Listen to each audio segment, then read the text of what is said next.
राधे राधे दोस्तों। आज की भाग दौड़ भरी जिंदगी में हम अक्सर खुद को अकेला और हारा हुआ महसूस करते हैं। हम मेहनत तो बहुत करते हैं, लेकिन जब परिणाम हमारी इच्छा के अनुसार नहीं मिलता तो हमारा विश्वास डगमगाने लगता है। हम भगवान से सवाल करते हैं, मेरे साथ ही ऐसा क्यों? आज की इस विशेष कृष्ण कथा में मैं अर्पित आपको एक ऐसी दिव्य यात्रा पर ले जाऊंगा जहां गरीबी है, तड़प है और अंत में एक ऐसा चमत्कार है जो आपकी बंद किस्मत के ताले को खोल देगा। यह कहानी उस गुप्त मंत्र की है जो स्वयं द्वारिकाधीश ने अपने एक अनन्य भक्त को सिखाया था। अगर आप आज दुखी हैं तो अगले 16 मिनट आपके जीवन की सबसे बड़ी सीख साबित हो सकते हैं। आँख बंद कीजिए और महसूस कीजिए उस समय को। एक छोटा सा गांव था जहां धूल बड़ी गलियां और मिट्टी के घर थे। गांव के सबसे आखिरी छोर पर एक जर्जर कुटिया थी जिसकी छत से बारिश का पानी टपकता था। वहाँ रहता था एक ब्राह्मण जिसके पास धन के नाम पर एक फूटी कौड़ी भी नहीं थी, पर उसके हृदय में साक्षात गोपाल बसते थे। कल्पना कीजिए उस दृश्य की।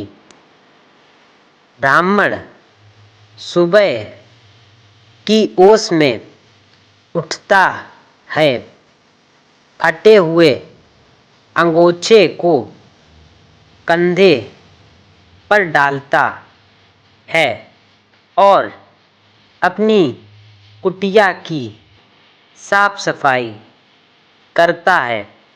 उसके पास भोग लगाने के लिए 56 भोग नहीं थे।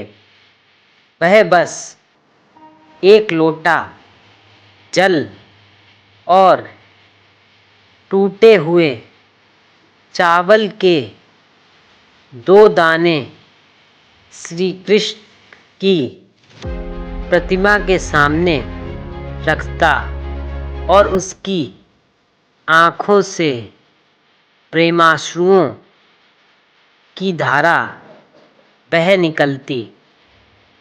गांव के लोग जब उसे फटे हाल में नाचते देखते तो हंसते थे। कोई कहता, देखो माधव का लाडला भिखारी जा रहा है।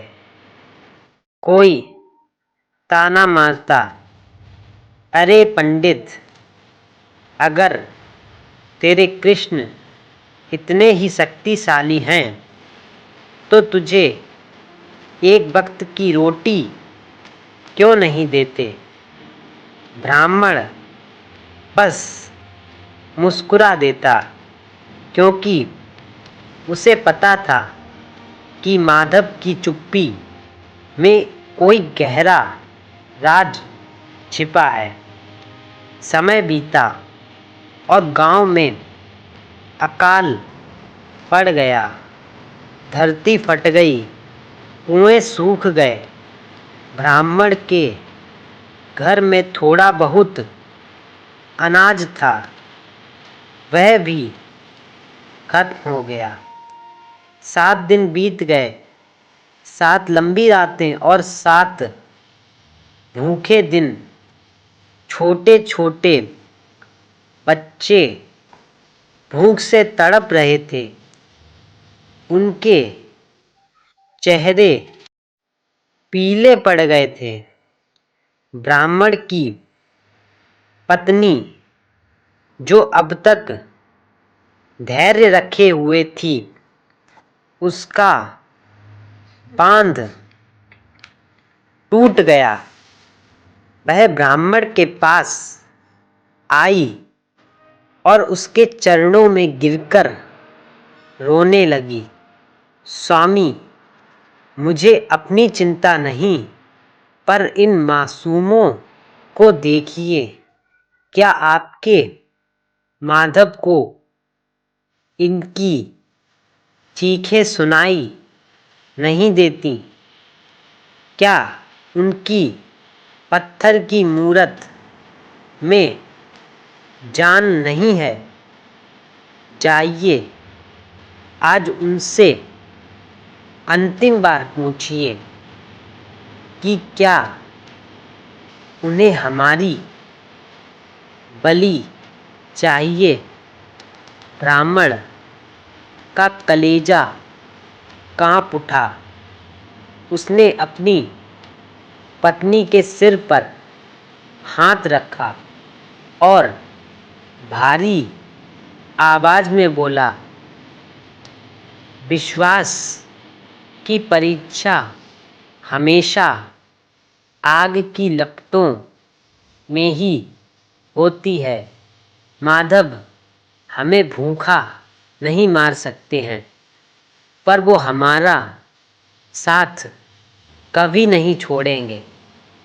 ब्राह्मण को श्री कृष्ण पर बहुत अधिक विश्वास था।